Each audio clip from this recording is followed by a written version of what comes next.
Something about this team is just different.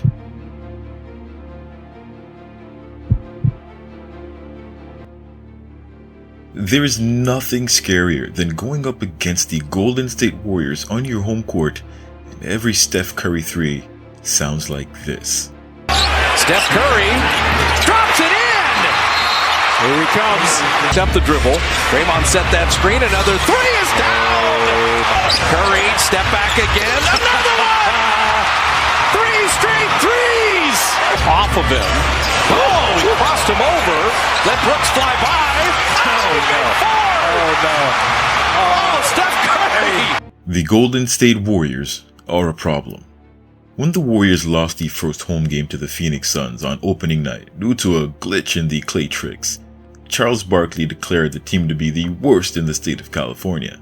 When they took down the Sacramento Kings, social media claimed the Kings were frauds, considering the mauling that took place at Golden One Center in their Lakers matchup. If the Kings are frauds, what does that make the King?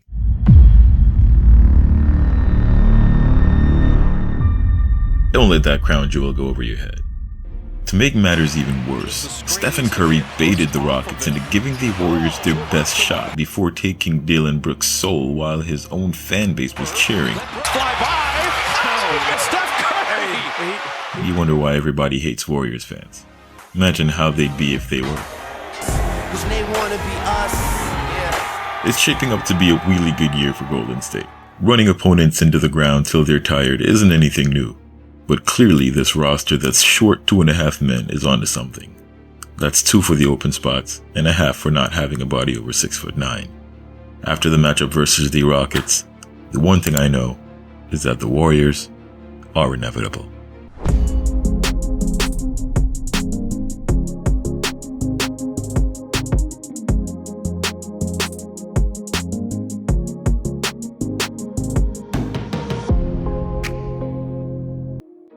How do you counter a team that has Steph Curry on automatic?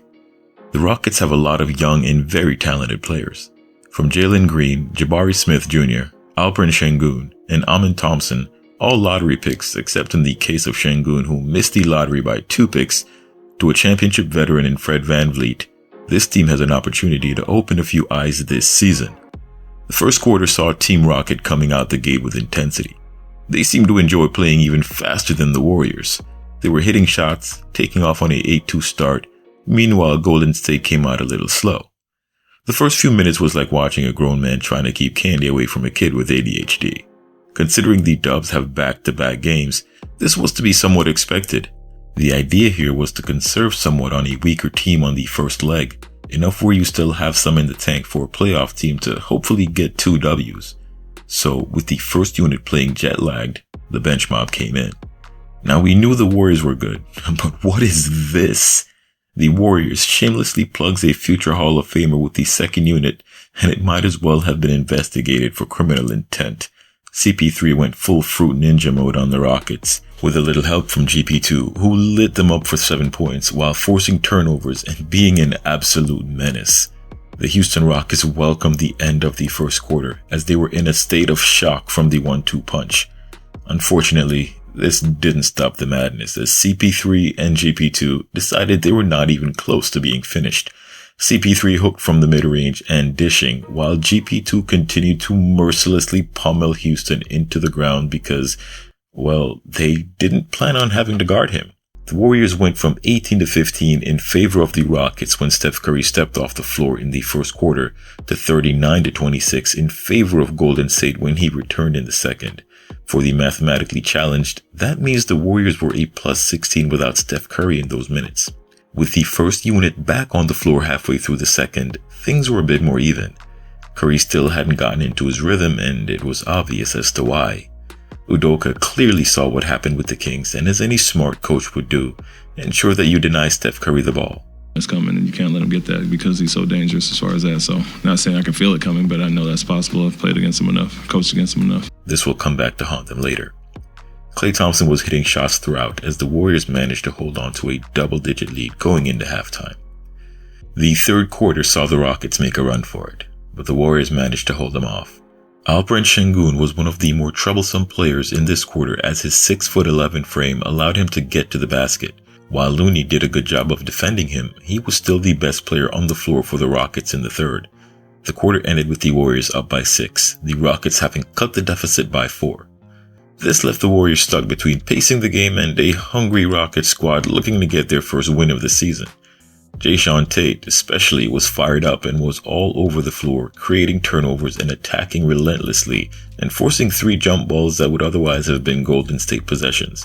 For a player that was snatched up out of the NBL, which is the Australian National Basketball League, he's been doing a very good job of giving the Rockets every reason to hold on to him. Through sheer determination and will, the Rockets fought their way right back into the game, taking the lead from the Warriors and sealing the victory. Well, not exactly. There was still 6:42 left to play, but you'd have thought they won the game how that crowd erupted. What came next, however, was a show that everyone who's ever watched a Warriors basketball game in the last 8 years knew was coming. They just didn't know it would go like this. Steph Curry turned up the heat to 1,000,000 degrees and launched back to back to back to back. At first he hit 3 in a row before the last dance where ISO Curry struck again. Dillon Brooks got hit with a crossover so mean, his team's entire fan base immediately switched allegiances just so they could cheer when Steph dropped the Moab on his head. And when he did, you would have thought this was a home game when the entire arena erupted. Imagine putting your ops to sleep so good, their family begins thanking you for it. Yeah. It's really great to see Draymond back out there on the floor, and as with any player getting reintegrated into the flow, there's bound to be some hiccups along the way. A lot of people fail to realize that more than anything, the Warriors are a team that rely on chemistry. This means that players normally in the rotation being out play a huge impact.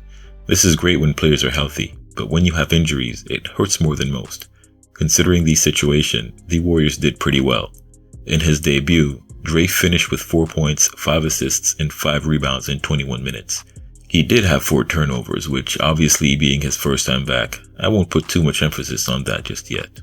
This is the first time Chris Paul is coming off the bench in his entire career, and if he's bought into that, he's definitely going to be helping the Warriors win a championship this year. He'll force the rest of the entire league to rethink their second unit options.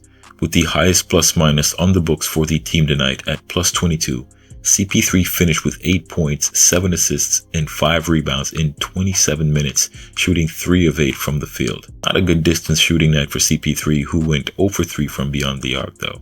If he continues like this, winning the 6th man of the year is not too far out. Klay Thompson had a spectacular shooting night. The one thing about the Rockets is that they're a big team, and with Kerr trying to get Klay to guard 4s, this will be a more difficult task today than it was even 3 years ago. The amount of talent that comes in at the 4 with guys that are 6'10" or taller is really changing the shape of the league. Guys like Jabari Smith Jr. will be able to much more easily shoot over Klay Thompson, so even a basic mid-range could make things very difficult. On the offensive end, Klay seemingly getting back to his old self. He shot 50% from deep and looked much more comfortable and confident taking his shots. He finished the night with 19 points, 4 rebounds, and 1 block in 29 minutes, along with 5 of 10 3-pointers. Both Moses Moody and Jonathan Kuminga had a slow night. Going into the game, I thought they'd be the ones to watch going up against a young team such as the Rockets, but with the off-season acquisitions, the average age of the team went up by 3 years. Now their average age is 26. Suddenly they're not so young anymore. Kuminga got caught a couple of times on defense, racking up 4 fouls in his 19 minutes on the floor.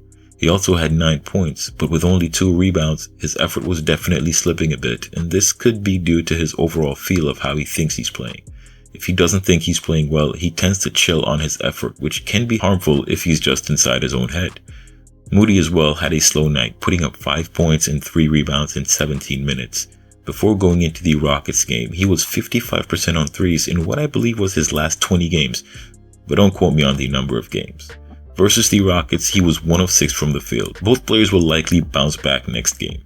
Gary Payton finished with 15 points, hitting 3 of 4 from distance, and coming out with the second highest plus-minus at plus 13, and a late clock triple just to show you how hot he was while playing only 19 minutes.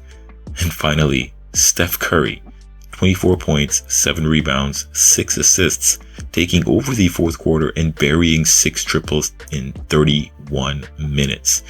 Who noticed that Curry did not hit a single 2-point field goal? By the way, a win against the Pelicans puts the Warriors on a road win streak watch.